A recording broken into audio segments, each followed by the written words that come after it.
Hi all, welcome back to Quick Wise Kannada channel. ಇವತ್ತು ನಾನು ಮೆಣಸಿನ ಸಾಂಬಾರು ಮಾಡೋದನ್ನ ತೋರಿಸ್ತಾ ಇದ್ದೀನಿ. ಫಸ್ಟ್ ಒಂದು ಬಾಣಲೆ ತೊಗೊಂಡು ಅದಕ್ಕೆ 3-4 ಸ್ಪೂನ್ ಆಗೋಷ್ಟು ಎಣ್ಣೆ ಹಾಕ್ಕೊಂಡಿದ್ದೀನಿ.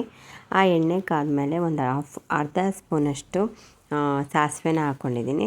ಆ ಸಾಸಿವೆ ಸಿಡಿದ್ಮೇಲೆ 1 ಸ್ಪೂನಷ್ಟು ಜೀರಿಗೆ ಹಾಕ್ಕೊಂಡಿದ್ದೀನಿ. ಜೀರಿಗೆ ಹಾಕಿದ್ಮೇಲೆ ಹಸಿಮೆಣ್ಸಿನ್ಕಾಯಿ, ಬೆಳ್ಳುಳ್ಳಿ ಮತ್ತು ಕರ್ಬೇವಿನ ಸೊಪ್ಪು ಹಾಕಿ ಚೆನ್ನಾಗಿ ಫ್ರೈ ಮಾಡ್ತಾಯಿದ್ದೀನಿ. ಬೆಳ್ಳುಳ್ಳಿನ ಜಜ್ಜಿ ಹಾಕಿದ್ದೀನಿ ನಾನು. ಸೊ ಅದೆಲ್ಲ ಆದಮೇಲೆ ನಾನು ಒಂದು ಅರ್ಧ ಸ್ಪೂನಷ್ಟು ಅರಿಶಿನ ಪುಡಿನ ಆ್ಯಡ್ ಮಾಡ್ಕೊತೀನಿ.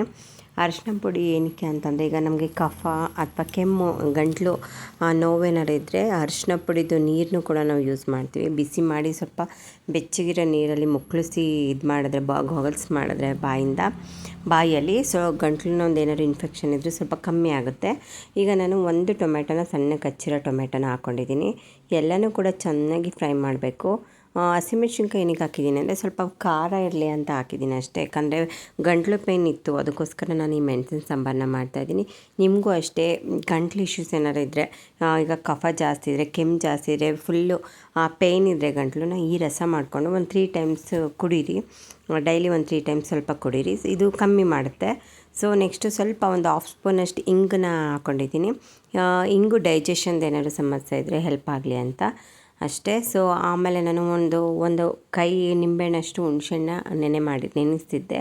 ಸೊ ಅದನ್ನು ನಾನು ಅದರ ರಸನ ಇವಾಗ ಸೇರಿಸ್ತಾ ಇದ್ದೀನಿ.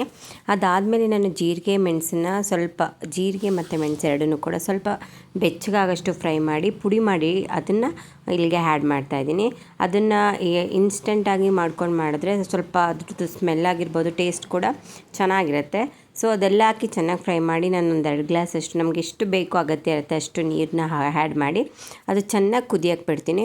ಕುದ್ಮೇಲೆ ಸ್ವಲ್ಪ ಕೊತ್ತಂಬರಿ ಸೊಪ್ಪನ್ನ ಆ್ಯಡ್ ಮಾಡ್ತಾಯಿದ್ದೀನಿ. ಕೊತ್ತಂಬರಿ ಸೊಪ್ಪು ಹಾಗೆ ಬೇಕಾದರೆ ನೀವು ಒಂದು 1/2 ಸ್ಪೂನಷ್ಟು ಬೆಲ್ಲ ಕೂಡ ಆ್ಯಡ್ ಮಾಡ್ಕೋಬೋದು. ಸೊ ನೀವು ಟ್ರೈ ಮಾಡಿ. Thank you so much.